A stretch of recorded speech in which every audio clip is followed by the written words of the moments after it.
Hi everyone, welcome back to another tutorial from Wake&Tech. Today in this video, I'm going to show you how to set up your personal status in ClickUp. ClickUp lets you set a personal status so your team knows about your current availability. First of all, launch open the ClickUp application and log in if needed. From the home page of ClickUp, go ahead and tap on your name initial or your profile picture at the top right corner.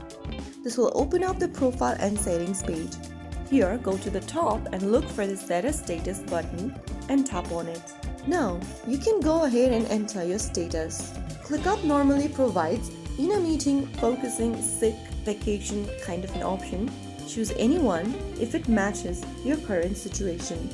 Now, after selecting one of the status, you can go ahead and tap on Remove Status After button and select the time duration for how long the status will be available. After doing so, you can click on Done at the top right corner and you will then be able to set status in your ClickUp account. That's how you know how to set your personal status in ClickUp. If you found the video helpful, don't forget to like, share and subscribe to our channel.